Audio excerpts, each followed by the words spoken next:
بسم اللہ الرحمن الرحیم۔ السلام علیکم، ویلکم ٹو ٹیک اسلام۔ آج کی ہماری ویڈیو ہے وہ ہے بیوی کے حقوق کے بارے میں۔ اس میں ہم دیکھیں گے کہ بیوی کے حقوق کے بارے میں قرآن میں کیا کہا گیا ہے، سنت میں کیا کہا گیا ہے، نبی کریم صلی اللہ علیہ وسلم کی زندگی اور صحابہ کرام کی زندگی سے اس کے بارے میں دیکھیں گے۔ یعنی کہ نبی صلی اللہ علیہ وسلم نے عورتوں کے بارے میں کیا وصیت کی، والدین سے بیوی اور اس کے والدین سے محبت کا اظہار کرنا، بیوی کے جذبات و احساسات کا لحاظ، بیوی کے ساتھ کھانا، یہ ساری وراثت، حق مہر، ان سب چیزوں کو ہم ڈیٹیل میں ڈسکس کریں گے۔ سب سے پہلے میں نے جو اپنی ویڈیو سٹارٹ کی اس کے بارے میں کہ نبی کریم صلی اللہ علیہ وسلم نے عورتوں کے بارے میں وصیت کی تھی۔ نبی کریم صلی اللہ علیہ وسلم نے فرمایا میں تمہیں عورتوں کے بارے میں نصیحت کرتا ہوں کیونکہ وہ پسلی سے پیدا کی گئی ہیں اور سب سے زیادہ ٹیڑھا پن اوپر والے حصے میں ہے۔ اگر تم اسے سیدھا کرنے لگو گے تو توڑ بیٹھو گے، اگر چھوڑ دو گے تو ٹیڑھی رہے گی۔ عورتوں کے ساتھ اچھے طریقے سے زندگی بسر کرو، یعنی عورت کے ساتھ کس طرح ڈیل کرنا چاہیے نبی کریم صلی اللہ علیہ وسلم نے اس حدیث پہ بتا دیا کہ اللہ تعالیٰ نے عورت کو ٹیڑھی پسلی سے پیدا کیا۔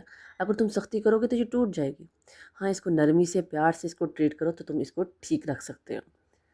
اب بیوی کا پہلا جو حق ہے وہ ہے کہ اس کو ضروریات پوری کرنا، جیسے کھانا، کپڑا، رہائش وغیرہ۔ قرآن مجید میں ہے مرد عورتوں پر نگہبان ہے، اس وجہ سے کہ اللہ نے ان میں سے بعض کو بعض پر فضیلت دی ہے، اور اس وجہ سے کہ انہوں نے اپنا مال خرچ کیے ہیں، یعنی کہ مرد جو ہوتا ہے اس پر اپنا مال خرچ کرتا ہے، اس وجہ سے اللہ تعالیٰ نے اس کو فضیلت دی ہے، اور یہ مرد کا حق ہے کہ وہ اپنی بیوی پر خرچ کرے۔ رسول صلی اللہ علیہ وسلم نے فرمایا تم پر ان عورتوں کا یہ ہے کہ تم ان کو کھانے پلانے میں حسب استطاعت مہیا کرو۔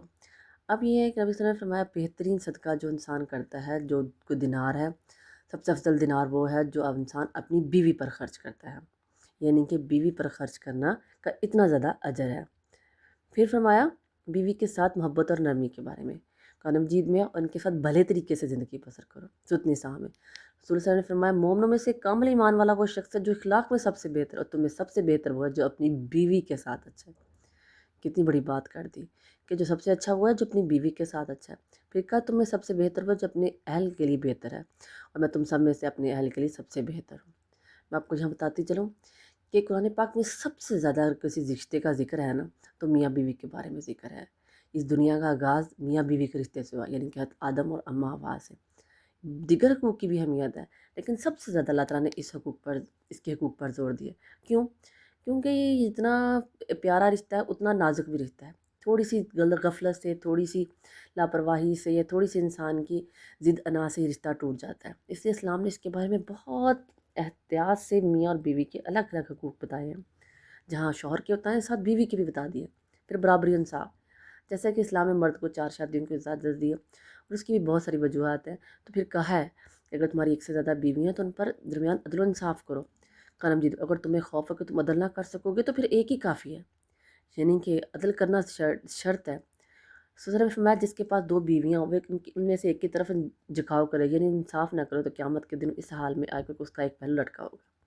نبی صلی اللہ علیہ وسلم کی 11 بیویاں تھیں، آپ سب کے درمیان انصاف کرتے تھے، آپ قرآن دازی کرتے تھے، جب کہیں سفر کرنا تھا جس بیوی کے نام قرآن نکلتا اس کو ساتھ لیتے، ایک رات ایک بیوی کے پاس، ایک رات بیوی کے پاس، یعنی ہر بیوی کے درمیان انصاف رکھتے تاکہ قیامت کے دن انسان یہ نہ کو ہو کہ میں نے انصاف نہیں کیا۔ بیوی پر ظلم نہ کرنا، نبی کریم صلی اللہ علیہ وسلم اپنی زندگی میں کبھی کسی بیوی کو ہاتھ تک نہ لگایا، نہ گالی دی، نہ آواز بلند کی۔ حضرت عائشہ فرماتی ہیں نبی صلی اللہ علیہ وسلم نے کبھی کسی خادم یا عورت کو نہیں مارا۔